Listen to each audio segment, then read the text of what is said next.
Hi, welcome to my channel again. Tonight I have a video for you that's not going to be about perfumes, but hopefully you will enjoy it. As you know, or as some of you might not know, I'm new to YouTube and I want everyone to get to know me little by little. I enjoy reading, so that's why I have some of my favorite October reads right there. I enjoy Halloween because I think it's a fun time to be with my family and the children, and it's a fun time of year for me. I also enjoy collecting these Monster High dolls. I recently found this at Target, and I thought it was just lovely, don't you think? So this is Claudine Wolf from Monster High, and I decided to go ahead and open it in this video. And as I'm opening the doll, I'm going to be talking to you about a paranormal story that happened to me when I was very young. This happened in Mexico, and it happened in a very old house where my grandma used to live. Now, some of the things I'm going to tell you, I remember clearly in my mind. Even though I was a child, I must have been around 6 years old when this happened. And so while I'm opening up my Monster High doll, I will be talking to you about my paranormal experience in this old house in Mexico. Now, I haven't practiced for this video, and I don't like editing because I'm still very new to editing. So if I make a mistake, you'll have to forgive me. And I will probably say, excuse me, and correct myself. But if I don't correct myself or if I don't catch myself, well, you'll have to forgive me. Because like I said, I'm learning how to edit. I haven't bought any editing apps yet. As you know, I really don't want to spend a lot of money if people aren't going to be viewing my videos. So I'm just trying my luck here, okay? So be patient with me. So as I'm opening up this cute little Monster High doll, Claudine Wolf, I will be speaking to you about my paranormal activity. It has nothing to do with vampires or wolves. It has to do with what happened in this old house when I was younger. And I do believe in God, and I believe in spiritual beings, and I believe also that some people hang around the earth when they pass to a better life, when they transcend. Some people do hang around, and time doesn't exist for them. According to all the books I have read, time does not exist for people that have passed on. Time is different for them. So I will be talking to you about it as I'm opening up this doll. Let me just make sure I had some little scissors here that were ready. My little cat is here watching with me. And the first weird thing I'm going to talk to you about is this book right here that you see. It's called Centerville. This book right here, it's called Centerville Ghost by Oscar Wilde or Wilde. This book is really funny the way I got it, as I work in a school, and all day long I was thinking about a haunted house and how much I enjoy reading about haunted houses. Probably because of my experience when I was little, and I kept thinking about it, and I do work in a school, and that day the library needed some help. So I went down to the library and I asked them, what can I do since you guys need help? What do you want me to do? So they told me we need to be putting some scanner stickers on the books, some new books that they had gotten from a company. So we were unpacking, putting scanners, putting them in the computer and such. And some of these books we get are used because they come from other high schools. So as I was thinking about haunted houses, I got one of the books I was working on, and I looked inside and I noticed that this huge textbook had this book in there. It's a skinny book, as you can see. This is the one that I posted in the video where I'm turning the pages. And I'm telling you guys that I'm going to be doing a video about paranormal. So it's a very interesting book. And it caught my attention that right here where it says blood has been spilled on the spot, on that spot. You see how it says that? That happened at my grandma's house, and I will talk to you about it right now. But I think it's just funny how we call things to ourselves. Yeah, I was thinking about a haunted house book, and I found it, and it's mine because we don't know which student forgot it. It has no name on there. See, there's no names. There's no scanners. There's nothing that says that this book belongs to someone. So the librarian went ahead and gifted it to me since she said there's no way we can track down who the book belongs to. So I kept it. I haven't read it yet. I think it's an awesome little book, and I think it's going to be exciting to read it. And I love the drawings in there. And so that's the first thing I wanted to talk to you about. Okay, so let's start. All right, so I need to find my scissors since I couldn't find them earlier. Okay, I found the scissors. Here they are. They're right here. So let's start opening up this Claudine Wolf, and I can keep talking to you about it. So a long time ago, at my grandmother's house that she used to rent, this was a very huge house. In Mexico, the older homes look like Spanish-style colonial homes. They have a patio. They have an entryway with huge fences. So here is the box of Claudine Wolf. There's stories in there. Mostly, warnings and such for consumers. There's the back. So what's been happening is what happened at my grandma's house. It's a very old house. I'm going to say it's from the 1920s, more or less. It's a house with a second story. In the second story, there's only one room. The next door neighbor's house is or was almost like my grandmother's house, except for that one had a grand room. Like you would walk in there, and it was like a big, great room where people would sit and chit chat. Now, if you know anything about my culture, I'm Mexican. People love to invite people over the weekend to their house for balconear, which means sit in the balcony or sit in the front porch. If you don't have a front porch or a balcony, then you sit outside your house and chit chat with your neighbors and watch people go by.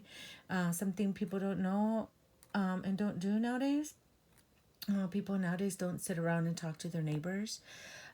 We talk to a camera instead. But I do remember doing that. And I remember I was a little girl and I used to go visit the next door neighbor's little girl. As there was a person that lived there, and she was a nurse.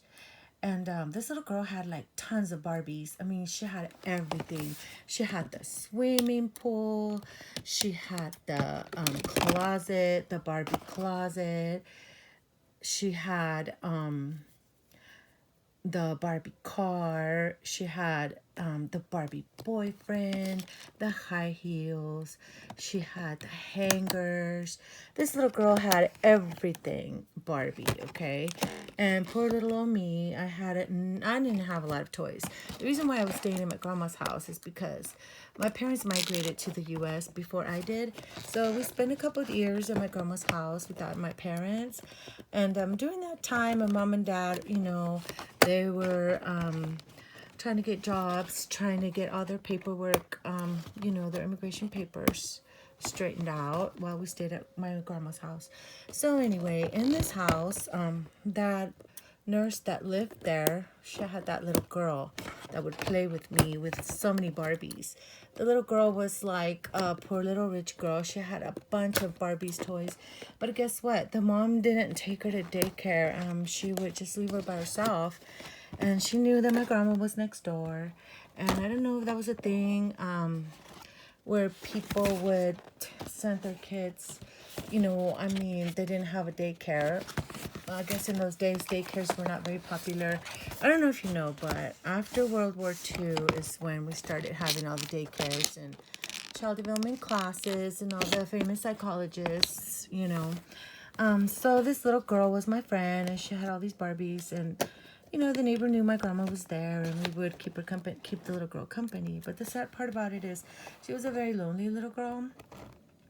Um, so one day, and I have a warning here for anyone that's not, that can be triggered by family violence.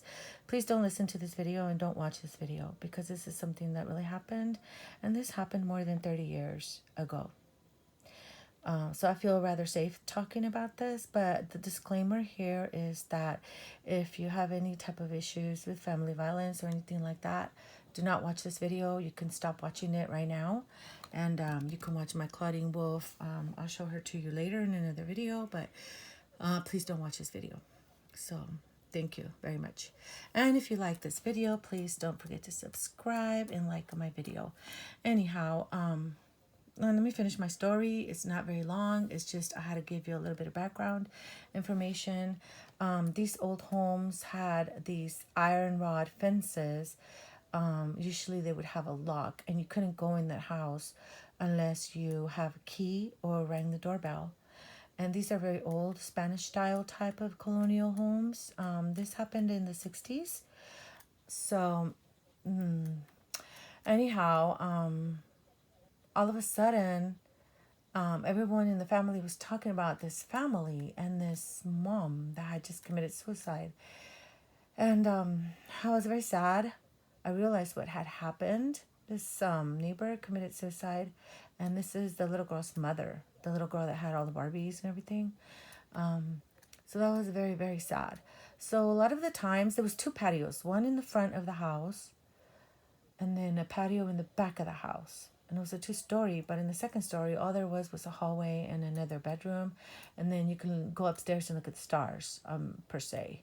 It's got a flat roof, it's a type of like 1920s, 1930s type of home, with big stairs. And so anyhow, we found out about that. We were very sad. Plus my uncle, he also worked for the police department. And he would bring home a lot of stories, when we were little, 5 years old, 6 years old. Other kids lived there too. Other people lived there along with my grandma. My grandma would watch all of us kids. This Claudine Wolf's poster. So, anyhow, what happened was that we would get a lot of paranormal activity happening there. I mean, one time I was in the bathroom, and that was not the only suicide that happened there. I mean, there was a big blood stain in the back patio. No one ever knew why that blood stain was there. Everyone thought that maybe they jumped from the upstairs, and the patio had a cement ground, like just cement. There wasn't grass or anything like that. And so there was a big blood stain there. That never came off. I mean, my grandma would wash it and wash it and wash it. And it didn't belong to anybody from our family, because my grandma was just renting that house. So anyway, I don't know how to take this doll from this cardboard. Let me try over here. Give me a second and bear with me. So anyway, that blood stain was there. So there was a bathroom in that back patio. There was a little restroom, like a half bathroom, and me and my aunties were about my age, and my other 2 sisters were about my age, and we heard somebody say, "Ay, mija, tráeme papel de rollo," which means, my little one, please bring me some toilet paper. And guess what? We would go and give toilet paper to whoever was asking us, and guess what? No one was in the bathroom. I'm not kidding you. Like, I was 6 years old, but I remember everything clearly. And, these spirits, they were just like having so much fun out of scaring the wits out of us little kids. And we would usually run and go and tell the grown-ups. Oh, I finally did it, guys. Here it is.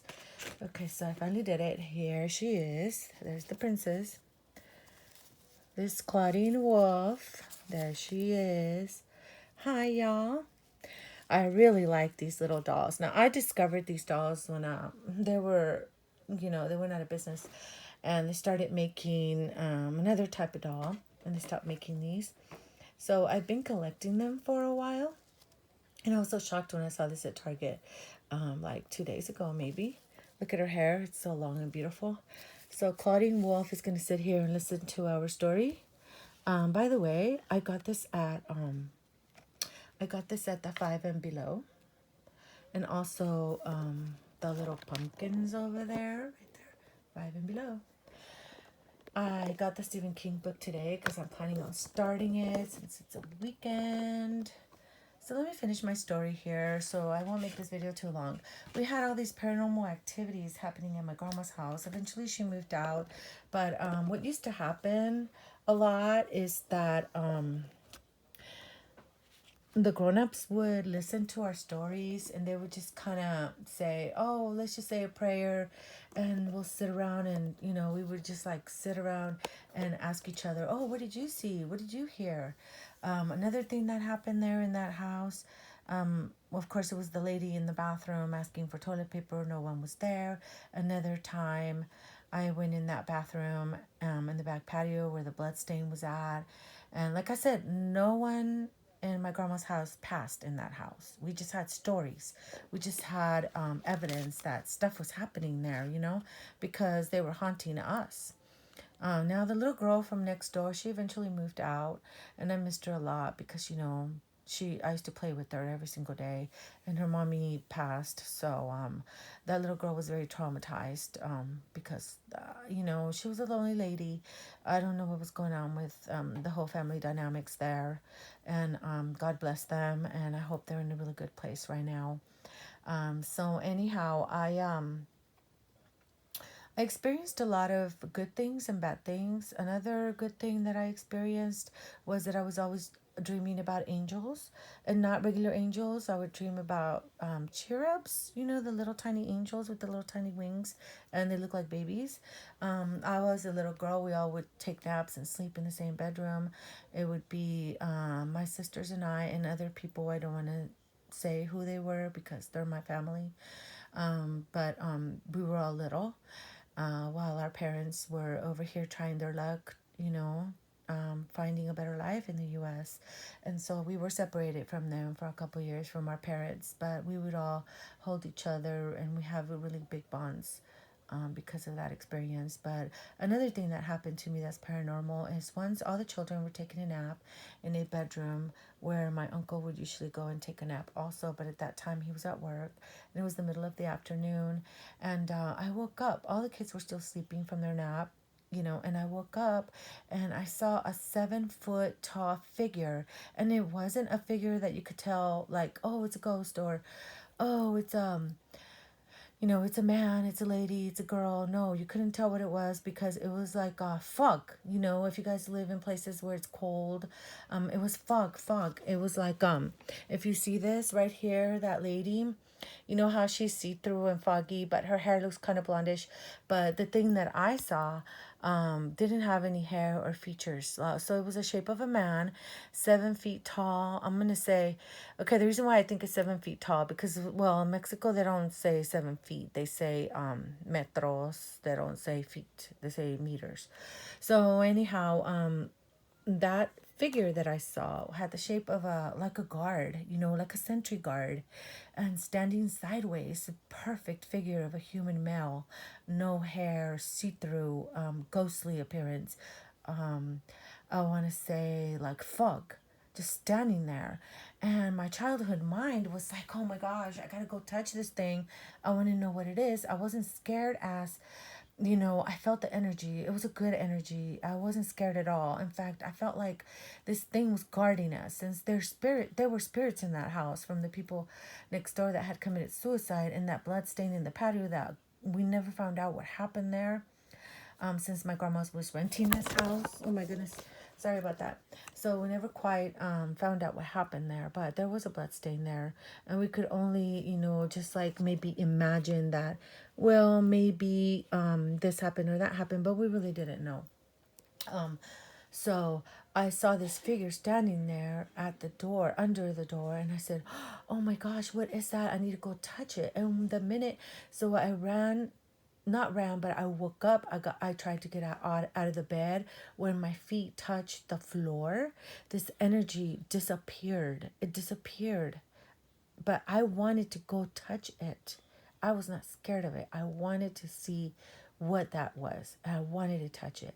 And when my feet touched the ground, it disappeared. Okay, this is a true story. It's so vivid in my little child's mind.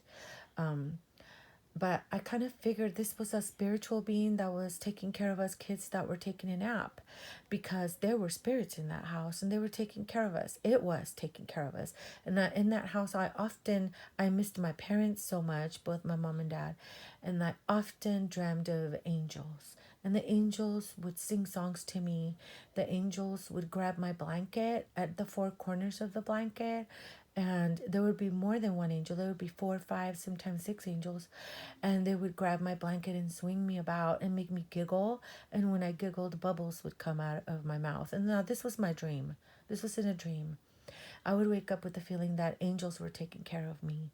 So, you guys, even though there are spirits around, there are good spirits around that are guarding us and taking care of us. And if you don't believe this story, it's okay. At least I'm telling my story. At least I'm telling you. And so, another paranormal thing that happened there one time, my sister woke up and she saw me kneeling down praying, but it wasn't me. It was my spiritual me. It was my I know there's a name for it, but it was my spirit kneeling down praying while I was laying down sleeping. So, you guys, when you're tired, when you are overburdened by life, always know that your spirit is connected to the good part of us, to the good part that takes care of us each and every day. And God knows why things happen, but this is why I believe in spiritual things. Now, I've never used a Ouija board. I would never do that. I would never do anything that I don't understand. I would never practice anything that I do not understand. But I do understand that we do have spiritual beings living among us, and we do have good spirits. We have angels. We have guardian angels that guide us and help us throughout life. All you have to do is ask them for help. Sometimes, though, people don't want to believe or don't want to ask for help. Ask for help. I have many stories of my angels helping me throughout my life. Eventually, my grandma moved out of that house. But yeah, oh, I forgot to mention another paranormal thing that happened in that house. Somebody was asking me for their shoes, and I kept hearing this voice of this lady, oh, bring me my shoes, bring me my shoes. So I go to the bathroom, and there's these high heels shoes. They're dancing, they're moving on their own. Guys, this happened to me. This really did happen to me. And me being a little girl, I would run off and tell my grandma and the grown ups, hey, this is happening, this happened. And so then eventually we would just like all get together and just start praying. Basically, that's what we did. But yeah, thank God eventually they moved out of that house. They never did call a priest or anything, which I think they should have, because I wasn't the only one that heard all that paranormal stuff happening. But within that environment, I know that angels were guarding over us kids. And there must have been at least 4 kids. I'm going to say, okay, it was my sisters and I and other people's. I'm going to say there was like maybe 5, 6 kids in that house when that was happening. So, anyhow, that's all for my story time. I hope you enjoyed it. And this is going to be it for this video. I hope you had a good time, and we'll see you in the next one. Bye bye.